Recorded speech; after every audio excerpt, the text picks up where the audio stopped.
Good morning to all of you and welcome to all of you in OCIS PCS classes. कैसे हैं आप लोग? Hope so सभी अच्छे होंगे, पढ़ाई भी बहुत बेहतर चल रही होगी। सर्वप्रथम आप लोगों को अंतर्राष्ट्रीय योग दिवस की शुभकामनाएं। स्वस्थ रहें और स्वस्थ रहने के लिए प्रत्येक दिन कम से कम 20 मिनट समय आप लोग योग को अवश्य दें, है ना। स्वास्थ्य के प्रति जागरूकता फैलाने के लिए ही 2015 से प्रत्येक वर्ष योग दिवस जो है 21 जून को मनाया जाता है।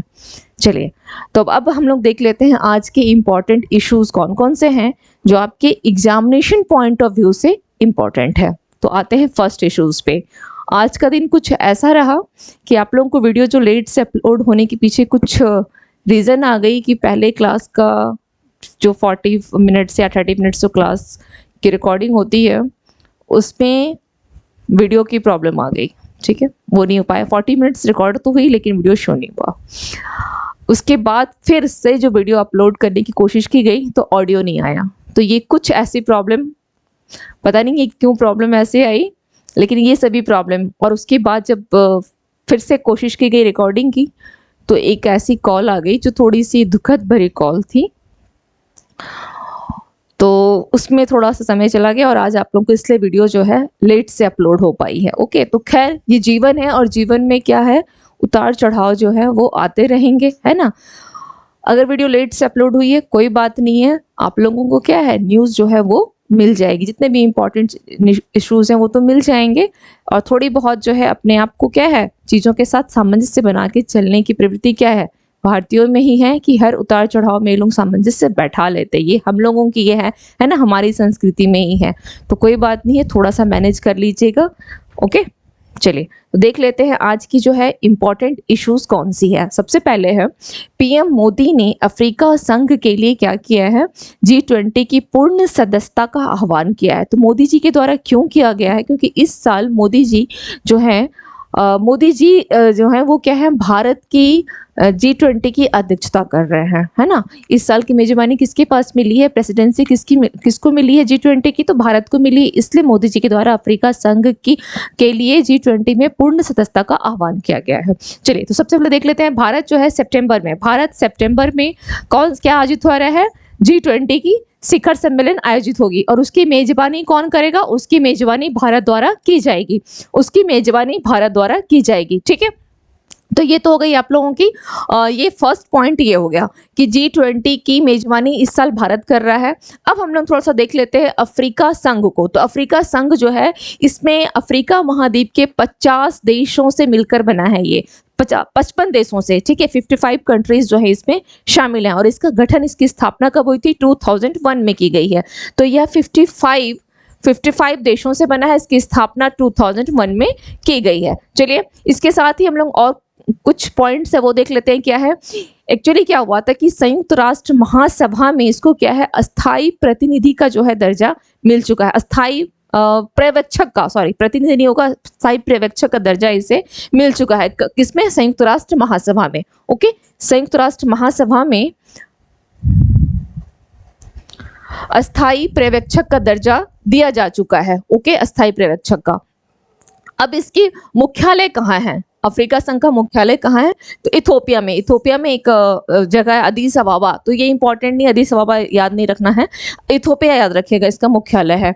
अब इसमें देखना ये है कि G20 की जो स्थापना हुई थी वो कब हुई है, G20 की स्थापना 99 में हुई है। ठीक है, 99 में। और इसमें क्या है 99 में इसकी स्थापना हुई और यह विश्व की जो 20 सबसे बड़ी अर्थव्यवस्था वाले जो देश हैं वो इसमें शामिल हैं। ठीक है, इसमें शामिल है। अब हम लोग थोड़ा सा G20 को यहाँ पे देख लेते हैं कि G20 से G20, ओके, इसमें एक वर्ड आता है ट्रोइका, जिसका मतलब होता है इस ट्रोइका का बीते वर्ष, वर्तमान का वर्ष और आगामी वर्ष यानी आने वाला वर्ष। ठीक है, इन तीनों वर्षों में G20 की जहां पर मेजबानी की गई, जिस देश ने किया है उसके बारे में यहाँ पर थोड़ा जान लें कि इस G20 के ट्राइका में कहाँ कहाँ पर हुआ है। ठीक है, इसको शामिल किया जाता है, इन 3 वर्षों को ट्राइका में शामिल किया जाता है। तो G20 की लास्ट ईयर जो बैठक हुई थी वो कौन सा संस्करण था, 17th। इस एडिशन को भी याद रखिएगा, बहुत बार आपके एग्जाम में पूछ लेता है। तो यह 17th एडिशन था। आप लोगों को ऑडियो और वीडियो की कहीं कोई इश्यूज तो नहीं आ रही है तो कमेंट में जरूर बताएं। ऑडियो और वीडियो वीडियो की कोई इश्यूज तो नहीं आ रही? कमेंट में बताएं, क्योंकि आज मॉर्निंग से यही प्रॉब्लम हुई है, ठीक है। तो 17th वाली जो हुई है कहाँ हुई है? इंडोनेशिया के बाली में, ओके, इंडोनेशिया के बाली में। दूसरी कौन सी है? अभी जो 18th जो इंडिया में अभी हो रही है, दिल्ली में होने वाली है, दिल्ली में होने वाली 18th, वो 18th एडिशन है जो कि आपकी इंडिया में होगी, ओके। 2023 में इंडिया में, इंडोनेशिया में 2022। एंड अब आपका नेक्स्ट ईयर यानी आगामी आने वाले वर्ष में कहाँ होगा? यह 19th एडिशन होगा और यह आपका ब्राजील के रियो डियो जेनरियो, ओके, ब्राजील के रियो डी जेनरियो में ये इसको किया जाएगा, ठीक है। तो ये आपकी हो गई ट्राइका वर्ड को, हो सकता है आपके एग्जाम में पूछ ले ट्राइका, तो इन तीनों में से कुछ भी एक दे सकता है। ट्राइका वर्ड याद रखिएगा, ये 3 सालों के बारे में बताता है, ठीक है, G20 की है। चलिए अब इसमें हम लोग थोड़ा सा और देख लेते हैं कि इसके देश जो है G20 में कौन कौन से इसके देश जो है सदस्य हैं, ठीक है। तो इंडोनेशिया, जापान, मैक्सिको, इटली, दक्षिण कोरिया, सऊदी अरब, टर्की, दक्षिण अफ्रीका, यूके, यूरोपीय संघ, अर्जेंटीना, ब्राजील, चीन, Germany, Australia, Canada, France, Bharat. इसकी चीज ध्यान रखिएगा कि इसका अपना कोई जो है एक अस्थायी मुख्यालय नहीं है। इसका आयोजन कैसे होता है? प्रत्येक वर्ष बारी बारी से इन्हीं कंट्रीज के बीच में होता रहता है। सपोज अगर जैसे कभी इंडोनेशिया में हो गया तो नेक्स्ट ईयर कभी इटली में हो जाएगा, कभी दक्षिण, मतलब बारी बारी से अपने बीच के सदस्यों देशों से ये इसकी मेजबानी चलती रहती है। अब यहाँ पर आप देख रहे हैं इंडोनेशिया है, इंडोनेशिया में लास्ट ईयर हुआ है यानी 2020 में हुआ है, 2020 में, और ये कौन सा एडिशन था? यह 17th एडिशन था, ठीक है, इंडोनेशिया के बाली में किया गया। अब अभी जो इस साल हो रहा है वो भारत में हो रहा है। भारत इसकी जो बोल सकते हैं इसकी प्रेसिडेंसी भारत को कब से मिली है? तो भारत को मिली है 1 दिसंबर से लेकर 1 दिसंबर 2022 लास्ट ईयर एंड 30 नवंबर 2023 तक, ठीक है। ये एक साल भारत को प्रेसिडेंसी मिली है, यानी इन एक सालों में G20 से करीब करीब G20 के 200 से अधिक सम्मेलन किया गया है और उन सभी सम्मेलन की जो मेजबानी या अध्यक्षता प्रेसिडेंसी किसने किया है? भारत ने किया है। क्लियर? चलिए अब इसके अलावा एक शब्द यहाँ ब्राजील देख रहे हैं, यह ब्राजील में 2024 में होगा, ठीक है, ब्राजील के रियो डी जेनेरो में 2000 यानी नेक्स्ट ईयर होगा, और भारत में अभी हुआ है 2023 में। बार बार लिख ले, क्योंकि मैं तो लिख रही हूँ बार बार, जबकि मैंने लास्ट स्लाइड में बताया उसके बावजूद भी। क्यों? ताकि ये बार बार लिखना से क्या होगा, याद रह जाएगा। मैंने कहा है सिलेक्शन के लिए 3-4, तो इसके बिल्कुल एक मंत्र को ध्यान रखिएगा, कंसिस्टेंसी, लिखने की आदत, एज मच एज हो, लिखने की आदत, ठीक है। चलिए ये हो गया। अब इसके साथ ये तो हम लोगों ने G20 देख लिया, यहाँ पर इसके साथ ही आप लोग थोड़ा सा G7 को भी देख लें, ठीक है। G7 की जो बैठक हुई थी वो कौन सी थी? 47th वाली कहाँ पे हुई है? क्योंकि कभी क्या करता है लास्ट ईयर और जो इस साल मतलब वर्तमान का प्रेजेंट ईयर का पूछ लेता है, तो 47th वाला कहाँ हुआ था? जर्मनी में हुआ था। कुछ इश्यूज तो नहीं आ रही? जर्मनी में, ओके, जर्मनी में, ओके, 47th जर्मनी में। एंड इस साल जो हुआ है यानी ये 2022 वाला है, ठीक है, और ये इस साल यानी 2023 का कहाँ पर किया गया है? तो यह जापान के हिरोशिमा में हुआ था, जहां पर मोदी जी क्या किए थे? गए थे जापान, गए हुए थे। जापान के बाद पपुआ न्यू गिनी, ऑस्ट्रेलिया, इसका ये दौरा करके आए हैं मोदी जी, है ना। तो वहां पर यहाँ कौन थे? मोदी जी थे इसमें। G7 को समझिए किसने किया था? मोदी जी ने किया था। G7 की स्थापना कब हुई थी? 1975 में, ओके, G7 की 1975 में। एंड G20 की कब हुई है? 1999 में। क्लियर? आपके पास G7 भी मिल गया और G20 भी मिल गया, ओके। इससे रिलेवेंट और कोई फैक्ट हो जो, हाँ, G7 में आप कुछ कंट्रीज को देख लीजिए, ठीक है, कि इसमें कौन कौन से कंट्रीज जो है शामिल है। G7 में कौन कौन से कंट्री शामिल है? तो G7 आपको 7 से ही पता चल रहा है कि इसमें 7 देश शामिल है, ग्रुप ऑफ 7 है। तो कौन कौन से हैं? फर्स्ट में अगर आप मैप को थोड़ा सा रिकॉल करेंगे, अगर इस साइड से देखना चाहें मैप को, अगर थोड़ा ध्यान होगा तो आप देखेंगे तो सबसे पहले क्या आ जाएगा? Canada, okay. सेकंड में क्या आएगा? USA, ठीक है। 2 हो गए। आपने मैप को किधर से देखना स्टार्ट किया? लेफ्ट साइड से। उसके बाद फिर आप आगे आएंगे तो क्या आएगा आपको? Britain, UK, okay. उसके बाद फिर यहाँ पर ब्रिटेन से जस्ट थोड़ा सा नीचे देख लेंगे तो क्या आ जाएगा, फ्रांस, फ्रांस है, ओके। फिफ्थ में क्या आएगा, फ्रांस, जर्मनी, जर्मनी। सिक्स्थ क्या होगा, Italy, Italy. And seventh, seventh की बात की जाए तो ये क्या हो जाएगा, ऑस्ट्रेलिया, ऑस्ट्रेलिया, ऑस्ट्रेलिया है, ठीक है, मैंने शॉर्ट में लिख दिया है, ऑस्ट्रेलिया है।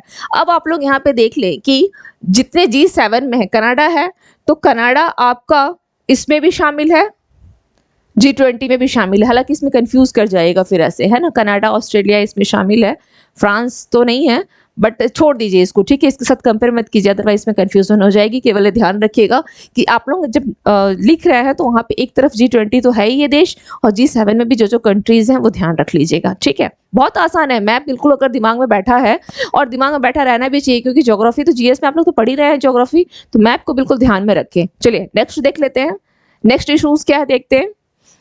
पीएम नरेंद्र मोदी ने क्या किया है, अमेरिका और मिस्र की ये 5 दिवसीय दौरे की शुरुआत किया है इन्होंने, ठीक है। अमेरिका और कहाँ जाएंगे, मिस्र जाएंगे, इजिप्ट जाएंगे, ओके।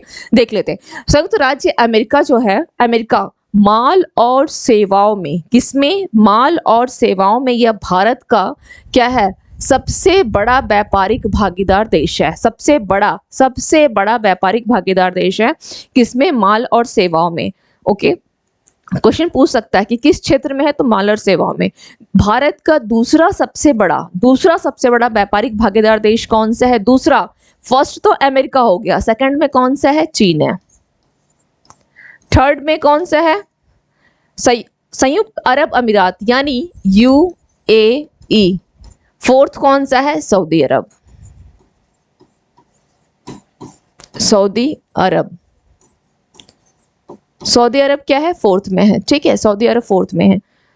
आज बार बार लग रहा है कि वीडियो और ऑडियो जो है वो सही होनी चाहिए, है ना। चलिए, यह यात्रा, हाँ ये तो हो गई अमेरिका के बारे। अब उनका हम लोग देख लेते हैं यात्रा की शुरुआत कहाँ से हो रही है। तो यात्रा की शुरुआत मोदी जी कहाँ से कर रहे हैं, न्यूयॉर्क से कर रहे हैं, ठीक है। यहाँ जाएंगे और यहाँ जाकर के, चूंकि 21 जून को क्या है, अंतर्राष्ट्रीय योग दिवस आज है, तो इस योग दिवस को क्या करेंगे, जो समारोह होगा उसका वह नेतृत्व करेंगे, कहाँ पर, कहाँ करेंगे, न्यूयॉर्क में, ठीक है, न्यूयॉर्क में। और उस न्यूयॉर्क के बाद फिर वो कहाँ जा रहे हैं, न्यूयॉर्क के बाद जाएंगे वाशिंगटन DC, जहां पर वाशिंगटन DC जाएंगे, और वहां पर वो किससे मिलेंगे, तो अमेरिका के राष्ट्रपति कौन है, जो बाइडन, जो बाइडन से उनकी मुलाकात होगी। और उस मुलाकात के बाद फिर वो क्या करेंगे, अमेरिकी कांग्रेस की संयुक्त बैठक को संबोधित करेंगे। किसको करेंगे, अमेरिकी कांग्रेस की संयुक्त बैठक को। क्वेश्चन पे पूछ सकता है कि अमेरिकी कांग्रेस की संयुक्त बैठक का संबोधन जो है किस देश के द्वारा किया गया है, तो भारत के द्वारा किया गया है, या किस मंत्री, प्रधानमंत्री के द्वारा, तो PM मोदी जी के द्वारा किया गया है, ओके। अब हम लोग देख लेते हैं कि भारत और अमेरिका या मिस्र की जो वो दौरा कर रहे हैं, विदेश यात्रा कर रहे हैं, तो उसके पीछे क्या एक रहता है ना कि संबंध हमारा बेहतर हो और हम लोग किस क्षेत्र में और सहयोग को बढ़ा सकते हैं। तो अमेरिका के साथ जो भारत का जो सहयोग बढ़ाने की बात जो चल रही है, वो कौन कौन से क्षेत्र हैं, साइंस एंड टेक यानी विज्ञान और प्रौद्योगिकी, शिक्षा यानी एजुकेशन, ओके, स्वास्थ्य यानी हेल्थ, रक्षा डिफेंस एंड सुरक्षा यानी सिक्योरिटी। तो इसमें कौन, आपको बहुत आसान है इसको ध्यान रखना, अमेरिका विज्ञान और प्रौद्योगिकी, शिक्षा स्वास्थ्य रक्षा सुरक्षा, शिक्षा स्वास्थ्य रक्षा सुरक्षा ऐसे याद हो जाएगा, है ना। साइंस एंड टेक हो ही गया क्योंकि अमेरिका अपने आप में काफी डेवलप्ड है। तो विज्ञान और प्रौद्योगिकी, शिक्षा स्वास्थ्य रक्षा सुरक्षा, ये विभिन्न क्षेत्रों में वो लोग क्या करेंगे, अपने जो संबंध को और सहयोग को बढ़ाएंगे, ठीक है। चलिए, इसके साथ और क्या है, ये तो हो गई अमेरिका की बात हो गई, है ना, कि न्यूयॉर्क जा रहे हैं, वाशिंगटन DC जा रहे हैं। अब उनकी यात्रा कहाँ, मिस्र में भी करनी है। तो 24 और 25 जून को वो क्या करेंगे, मिस्र जाएंगे, और वो प्रधानमंत्री के रूप में पहले प्रधानमंत्री होंगे, पहले प्रधानमंत्री हैं जो कि मिस्र जा रहे हैं, ठीक है। अब देख लेते हैं दूसरा और क्या है, इश्यूज क्या है, स्वदेश निर्मित युद्धपोत कौन से है, INS कृपाण। तो ये भारत के लिए क्या है, बहुत गौरव की बात है कि स्वदेश निर्मित, और हम सबों के लिए भी कि स्वदेश निर्मित है INS कृपाण, जो कि हम लोगों ने क्या किया है, गिफ्ट किया है, किसको, वियतनाम को, ओके। ये भारत द्वारा तोहफा दिया गया है वियतनाम को, ओके, वियतनाम को। चलिए यहाँ देख लेते हैं, ये हेडलाइन अपने आप में इंपॉर्टेंट है। कौन सा दिया गया है, INS कृपाण को दिया है, कृपाण को, किसके द्वारा, भारत के द्वारा। किसको दिया गया है, वियतनाम को दिया गया है, ठीक है। भारत ने नौसेना की क्षमताओं को बढ़ाने के लिए वियतनाम को स्वदेश निर्मित in service missile corvette INS कृपाण तोहफे में दिया। इसके साथ और क्या इश्यूज है, वियतनाम जो है भारत की, वियतनाम कहाँ है, भारत का अगर मैप देखते हैं तो वे ईस्ट में है, तो एक्ट ईस्ट पॉलिसी प्लस आप इसके साथ देखेंगे तो जो हिंद प्रशांत क्षेत्र है उसमें इसके एक अहम बोल सकते हैं सहयोगी है। ठीक है, मैप याद है तो वियतनाम कहाँ है ध्यान होगा। अब हम लोग आईएनएस कृपाण को देखते हैं तो किसके द्वारा निर्मित किया गया है, तो इसका निर्माण हुआ है garden rich ship builders and engineers के द्वारा। ठीक है, कब किया गया है इसका निर्माण, 91 में इसको कमीशन किया गया था। कब किया गया था, 91 में इसको कमीशन किया गया है, 91 में। 12 जनवरी याद रखने की आवश्यकता नहीं है, 91 ध्यान रखिएगा। चलिए अब हम लोग थोड़ा देख लेते हैं भारत वियतनाम के संबंध को। ठीक है, कि उसने तो गिफ्ट तो किया है वियतनाम को, तो संबंध देख लेते हैं कैसे हैं। तो भारत और वियतनाम के बीच में जो पॉलिटिकल रिलेशन स्टार्ट हुआ वो कब स्टार्ट हुआ था, 1972 में। ओके, कब स्टार्ट हुआ यह, 1972 में स्टार्ट हुआ। ठीक है, और 2016 में इनके बीच में जो द्विपक्षीय संबंध है उसमें व्यापक रणनीतिक साझेदारी, ओके, कब उन्नत रूप पकड़ा है, 2016 में। ठीक है, व्यापक रणनीतिक साझेदारी दोनों द्विपक्षीय संबंधों में, कब, 2016 में। अब यहाँ मैप में आप वियतनाम देख रहे हैं, वियतनाम के पास यहाँ आप हनोई देख रहे हैं ना, ये है इसकी कैपिटल, वियतनाम की कैपिटल कौन है, हनोई हो गई, वियतनाम की कैपिटल हनोई हो गई। इसके साथ ही एक पॉइंट और देख ले कि जो इनके बीच में व्यापार को अगर देख लें कि इनकी कितने परसेंट के व्यापार में वृद्धि हुई है, तो फाइनेंशियल ईयर अगर हम लोग 2021 और 22 की बात करते हैं तो इनके बीच में व्यापार में कितने परसेंट की, लगभग 27% की वृद्धि दर्ज की गई है, जो कि अप्रॉक्स कितना है, 27%, 14.14 बिलियन अमेरिकी डॉलर। ओके, 14.14 बिलियन अमेरिकी डॉलर तक पहुंच गया है। क्लियर, चलिए नेक्स्ट इश्यूज देख लेते हैं क्या है। नेक्स्ट इश्यूज क्या है, गोवा के मुख्यमंत्री कौन है, प्रमोद सावंत। इन्होंने क्या किया है, जो राष्ट्रीय खेल के शुभंकर का शुभारंभ किया है। तो सबसे पहले यहाँ पर इंपॉर्टेंट क्या है, सबसे पहले इंपॉर्टेंट ये है कि प्रमोद सावंत ने क्या किया है, राष्ट्रीय खेल के शुभंकर का शुभ आरंभ। अब इस शुभंकर है कौन सा, शुभंकर क्या है, मोगा है। राष्ट्रीय खेल किस नंबर का है, ये 37th। एग्जाम में क्वेश्चंस में आपसे पूछ लेता है, बाज़ाब्ता पूछता है 35वां 36वां कौन सा है, तो ये 37वां राष्ट्रीय खेल। ठीक है, शुभंकर क्या है, मोगा है। अब गोवा के मुख्यमंत्री ने ही क्यों इसका शुभारंभ किया, क्योंकि यह राष्ट्रीय खेल जो है गोवा में आयोजित होगा। ठीक है, गोवा में आयोजित होगा, गोवा इसकी मेजबानी कर रहा है, गोवा इसकी मेजबानी कर रहा है। ठीक है, गोवा इस साल अक्टूबर में पहली बार ऐसा हो रहा है कि गोवा इसकी मेजबानी कर रहा है, यह इंपॉर्टेंट है। ठीक है, पहली बार।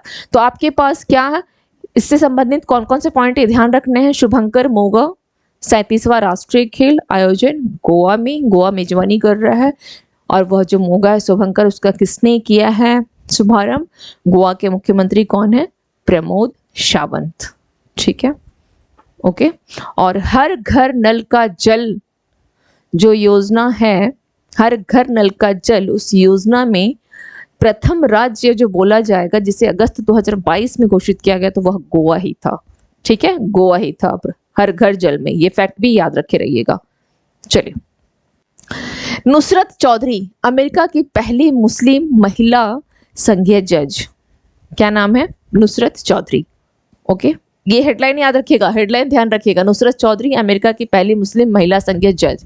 अब ये है कहाँ की, कहाँ बनाया गया है, अमेरिका का बनाया गया है, लेकिन स्वयं नुसरत चौधरी कहाँ की है, तो यह बांग्लादेशी है। ठीक है, यह बांग्लादेशी है। संयुक्त राज्य अमेरिका में पहली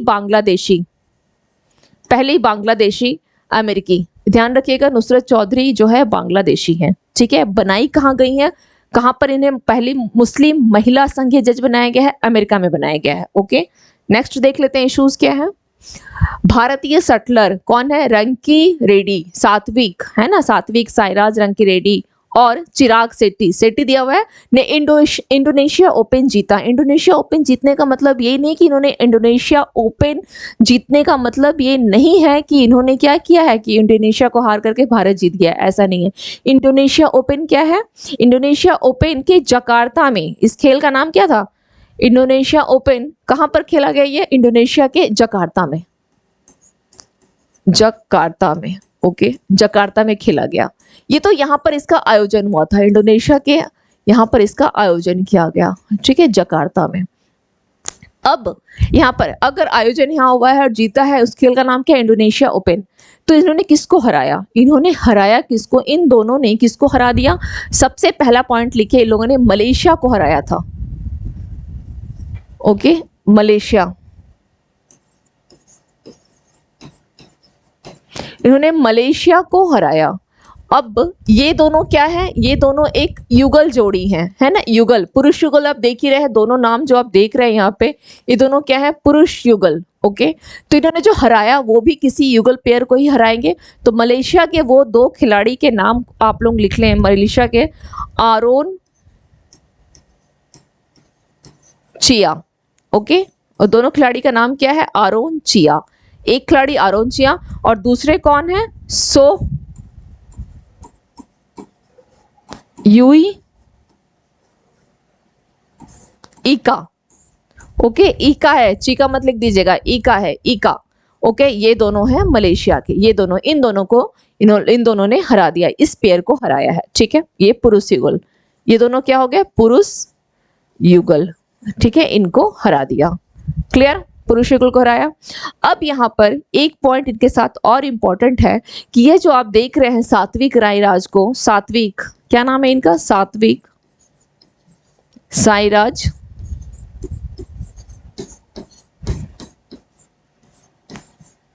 रंकी रेड्डी, ओके, प्लस क्या नाम है?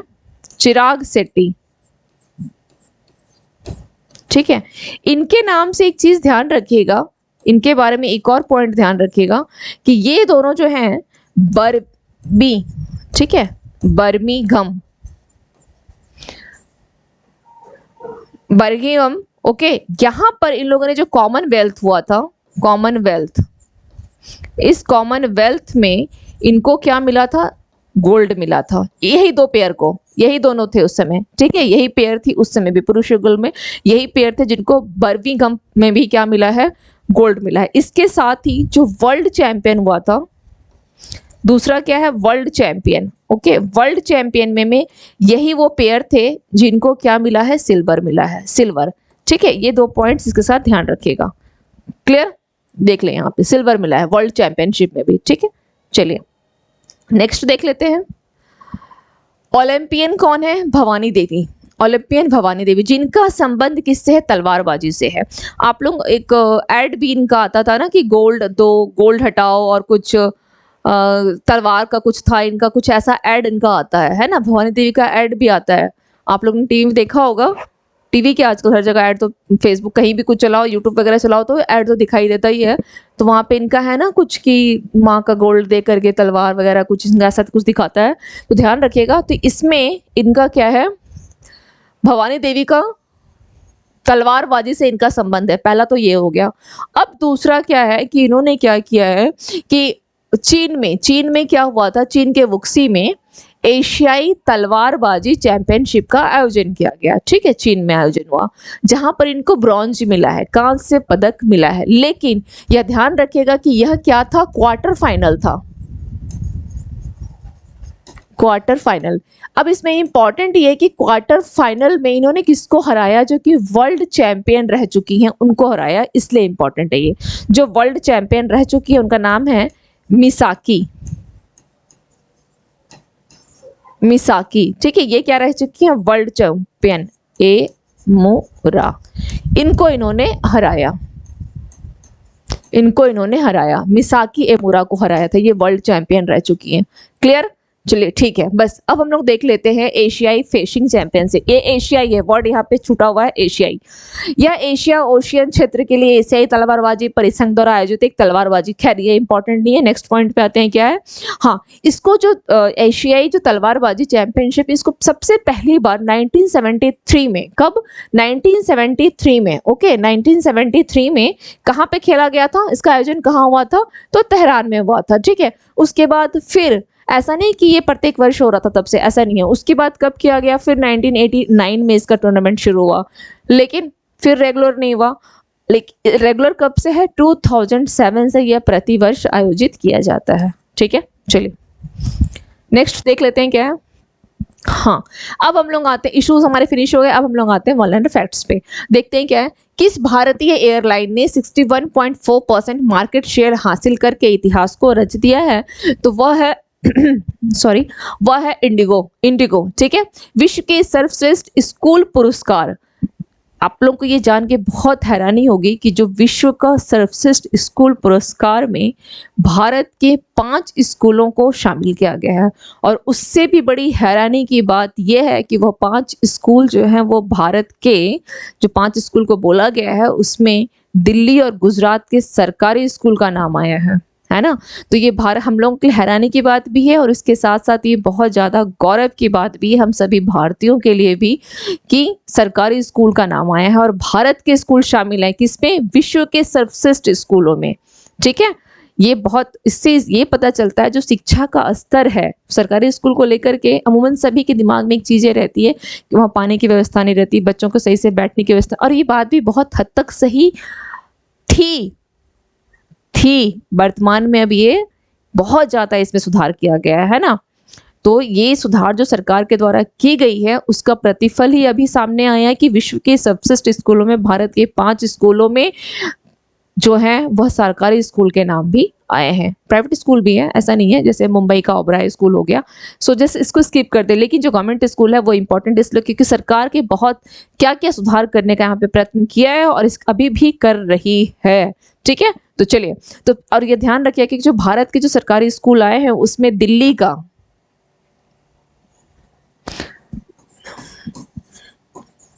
का प्रतिभा बालिका विद्यालय का नाम आया है। ठीक है, अभी जब नीट की रिजल्ट आई है तो इस स्कूल से काफ़ी सारे जो बच्चे हैं सिलेक्ट किए गए हैं। आई थिंक 11 या कितने बच्चे हैं जो यहाँ के सिलेक्टेड हैं। ठीक है, और रैंक भी काफ़ी अच्छी आई है। प्रतिभा विद्यालय। ओके, ये क्या है, गवर्नमेंट स्कूल है, ओके, गवर्नमेंट स्कूल है। इसके साथ गुजरात के भी गवर्नमेंट स्कूल को लिया गया है, गुजरात के भी गवर्नमेंट स्कूल को लिया गया है। ठीक है, इसके साथ ही चलिए बस इतना ध्यान रखिए।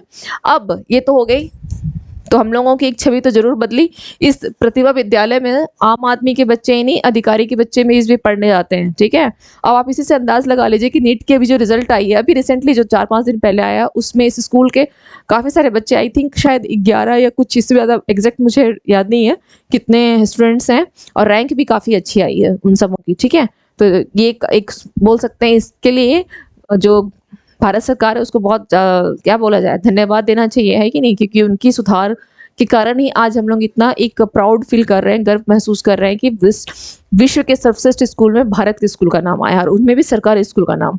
नेक्स्ट पॉइंट देख लेते हैं। G20 अध्यक्षता के अंतर्गत साइंस 20 के 2 दिवसीय सम्मेलन का आयोजन कहाँ किया गया, भोपाल में किया गया है, भोपाल में। नेक्स्ट क्या है, जल संरक्षण में सर्वश्रेष्ठ राज्य का पुरस्कार एमपी को दिया गया है। सर्वश्रेष्ठ जिला का पुरस्कार गंजाम जिला उड़ीसा को दिया गया है। सर्वश्रेष्ठ पंचायत का तेलंगाना पंचायत को। ओके, चलिए, विश्व जातीय दिवस यानी वर्ल्ड एथनिक डे कब मनाया जाता है, 19 जून को मनाया जाता है। ठीक है, वर्ल्ड एथनिक डे 19 जून। देश में विदेशी मुद्रा भंडार कितना हो गया, 1.3 अरब डॉलर, घटकर कितना पहुंच गया, 593.75 अरब डॉलर। ठीक है, किस भारतीय एयरलाइंस ने 500 एयरबेस A320 विमानों को ऑर्डर देकर इतिहास रच दिया है, तो वह होगा इंडिगो। क्या है, इंडिगो है। ठीक है, नेक्स्ट है, कौन सी प्रेस को 2021 का गांधी शांति पुरस्कार दिया गया है, गीता प्रेस गोरखपुर को। भारत ने किस देश को क्या किया है, स्वदेश निर्मित क्या दिया है, INS कृपाण, किसको दिया है, वियतनाम को दिया है। चलिए नेक्स्ट क्या है, अमेरिका की पहली मुस्लिम महिला संघीय न्यायाधीश जो चुनी गई है कहाँ की है, बांग्लादेश की, नाम क्या है, नुसरत चौधरी। अफगानिस्तान को 546 रनों से हराने वाली पहली इकलौती एशियाई टीम है बांग्लादेश। राष्ट्रीय जल पुरस्कार 2023 में पहला स्थान हासिल किया है। तो पहला स्थान एक्चुअली यहाँ पे क्या है, ध्यान रखिएगा, जो राष्ट्रीय जल पुरस्कार दिया गया है उसकी 11 सीरीज में दिया गया है, 41 पुरस्कार बांटे गए हैं। तो उस 11 सीरीज में एक सीरीज का नाम क्या है, जो पहला स्थान है उसमें से ये भी एक है, सर्वश्रेष्ठ कैंपस।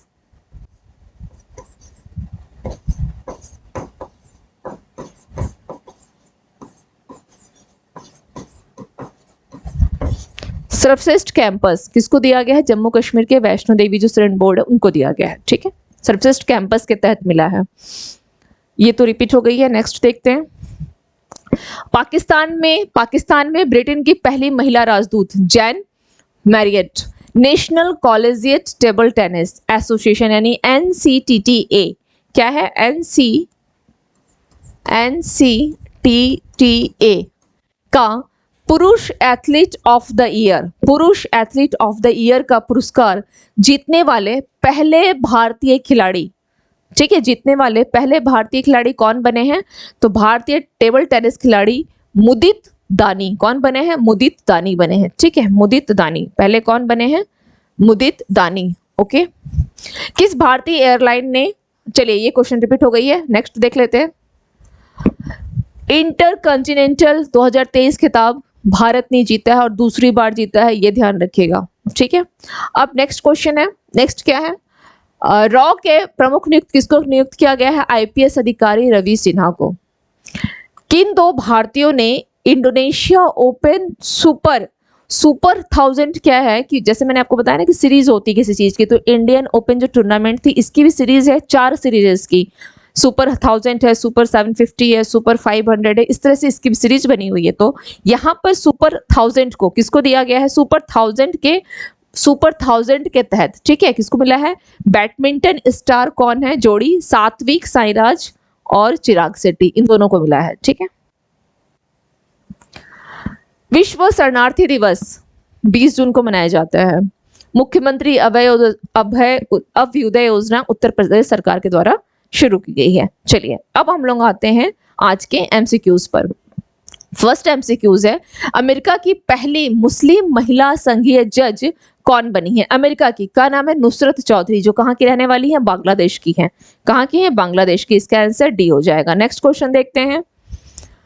PM मोदी ने हाल ही में निम्नलिखित में से किस अंतरराष्ट्रीय समूह के लिए G20 की पूर्ण सदस्यता का आह्वान किया है, तो किसके लिए किया है, अफ्रीकी संघ के लिए किया है ना, अफ्रीकी संघ के लिए। B is the right answer. Next question, June 2023 में किन देशों ने राजनयिक संबंधों को बहाल करने के लिए दूतावासों को फिर से खोल दिया है, UAE और कतर, कुवैत और ओमान, बहरीन और कुवैत, कतर और सऊदी अरब। तो इसका राइट आंसर क्या हो जाएगा, UAE और कतर। नेक्स्ट क्वेश्चन देखते हैं। एक नए अध्ययन के अनुसार किस कारण से, क्वेश्चन ज्योग्राफी में आ सकता है, किस कारण से पृथ्वी की जो धुरी है ना, पृथ्वी के धुरी की ओर झुका दिया है, कौन सा रीजन है जो जिसने पृथ्वी को धुरी की ओर झुका दिया है, रीजन पूछा है। तो समुद्र तल में वृद्धि, टेक्टोनिक प्लेटों का जलमग्न होना, भूजल निकासी, ज्वालामुखी विस्फोट की संख्या में वृद्धि। तो इसका राइट आंसर क्या हो जाएगा, समुद्र तल में वृद्धि। इंपॉर्टेंट है ज्योग्राफी सेक्शन के लिए। ठीक है, ज्योग्राफी में आ सकता है क्वेश्चन। 19 जून को भारत की बाहरी खुफिया एजेंसी यानी रॉ का प्रमुख किसे नियुक्त किया गया है, रवि सिन्हा।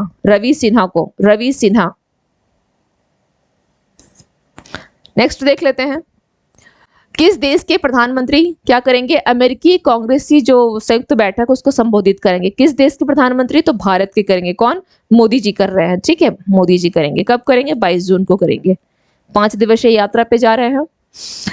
जून में भारत ने किस देश को क्या किया है, स्वदेशी रूप से निर्मित जो है INS कृपाण किसको दिया है, वियतनाम को दिया है ना, वियतनाम को दिया है। ठीक है, चलिए ये बार बार सब चीजें एक ही क्लास में इसलिए करवा रही हूँ ताकि आप लोगों को फिर से ये ना लगे कि अच्छा हम लोगों को फिर रटने की जरूरत पड़ेगी। इतने अच्छे से एक ही क्लास में आपकी 20-25 मिनट में ही करंट इतना अच्छा से तैयार हो जाएगा। लेकिन अगर आप लोग पेन पेपर के साथ जैसे मैं बता रही हूँ अगर उस तरह से वर्क करेंगे तो। अब क्वेश्चन देखते हैं। 37वां राष्ट्रीय खेल है उसका शुभंकर का नाम क्या है, मोगा, है ना, मोगा। और इसका आयोजन कहाँ हो रहा है इस राष्ट्रीय खेल का, अक्टूबर में कहाँ होगा, गोवा में होगा। ठीक है, गोवा में होगा। नेक्स्ट क्वेश्चन देखते हैं। किसने इंडोनेशिया ओपन में पुरुष युगल, ये क्वेश्चन में ये थोड़ा सा मिस्टेक हो गई है, ये पुरुष यहाँ नहीं है। ठीक है, ये पुरुष यहाँ होगा, पुरुष युगल का खिताब। पुरुष युगल का खिताब किसने जीता है? पुरुष युगल का खिताब किसने जीता है? तो सात्विक साईराज और चिराग सेठी हैं, है ना? B is the right answer. चलिए नेक्स्ट देख लेते हैं और लास्ट क्वेश्चन है आज का। ग्रैमी अवार्ड्स में कौन सी 3 नई श्रेणियां जो हैं जोड़ी जाएंगी? कौन कौन सी हैं? Best African music performance, best global music performance, best pop dance recording, best alternative jazz album. Okay, तो इसमें ध्यान रखिएगा कि इसमें जो शामिल किया जा रहा है श्रेणी को वो है ये फर्स्ट, ये नहीं है, ठीक है। रिकॉर्डिंग शामिल है, pop dance recording and jazz album ये भी शामिल है, यानी ऑप्शन हो जाएगा 1, 3, 4। सी इज द राइट आंसर। 1, 3, 4, 1, 3, 4 आपके आंसर हो जाएंगे, ठीक है। तो ये हो गई आज की क्लास की issues, facts and MCQs. Content regarding किसी भी प्रकार की कोई डाउट होगी तो आप लोग मुझे बिल्कुल कमेंट करके ज़रूर पूछ लें। अगर आपको लगता है कि कमेंट से भी आपका सॉल्यूशन नहीं हो पा रहा है जो आपकी क्यूरीज है, तो मुझे 10 बजे के बाद और शाम के 4 बजे के बीच में आप लोग कॉल कर सकते हैं, ठीक है। नंबर दिया गया है, ऑलरेडी चैनल पे अवेलेबल है, प्लस पीडीएफ भी आपको एवरीडे क्लास के बाद अवेलेबल हो जाती है। ओके, चूँकि ये चैनल जो है न्यू है, तो इसमें अगर आप लोग किसी भी प्रकार का सुझाव देंगे ताकि और भी स्टूडेंट्स का उनके साथ भी मतलब एक अच्छा कुछ बताएं, सुझाव दें, ताकि सभी स्टूडेंट के साथ क्या हो जाए, एक सही तरीके से एक सही मार्गदर्शन उनका हो जाए, तो आप लोग बिल्कुल अपने सुझाव को दे सकते हैं विदाउट एनी हेजिटेशन, ठीक है। या कोई क्वेरी होगी, कुछ जानना हो तो भी आप मुझे कमेंट करके पूछ सकते हैं। ओके, तो क्लास को आप लोग लाइक करें, शेयर करें एंड सब्सक्राइब करें। मिलते हैं फिर नेक्स्ट करंट अफेयर्स की क्लास में। आज जो थोड़ी आप लोगों को लेट से वीडियो अपलोड हुई है, मैंने तो रीज़न बता ही दिया है, फिर भी उसके लिए मैं आप लोग सभी से माफ़ी भी चाहूँगी, क्योंकि होता है कि थोड़ा सा आप लोग की भी एक टाइमिंग बनी होती है और उसमें मेरे कारण जो थोड़ी बाधा आ गई है, तो उसके लिए एक्सट्रीमली सॉरी। कोशिश यही रहेगी, कोशिश मेरी रहती भी है कि नहीं आप लोग को वीडियो लेट से अपलोड ना हो, टाइमली हो जाए, बट मैंने कहा ना कि इंसान का जो जीवन होता है उसमें कभी ना कभी उतार चढ़ाव आते रहते हैं, तो इस तरह से क्लासेस में भी कभी भी हो सकता है। और उसके साथ सामंजस्य बैठाना जो है, ये हम भारतीय संस्कृति में हम सभी जो है इसके साथ क्या होता है, एक भारतीय ही है जो अगर देखा जाए तो सभी मौसम में क्या हो जाता है, जो ढल जाते हैं ना सभी तो ये हम लोगों की संस्कृति है, तो इसके साथ थोड़ा सा सामंजस्य बैठाएं और मुझे भी थोड़ा कोऑपरेट करें। ओके, चलिए तो मिलते हैं फिर नेक्स्ट क्लास में। Thank you to all of you and have a nice day.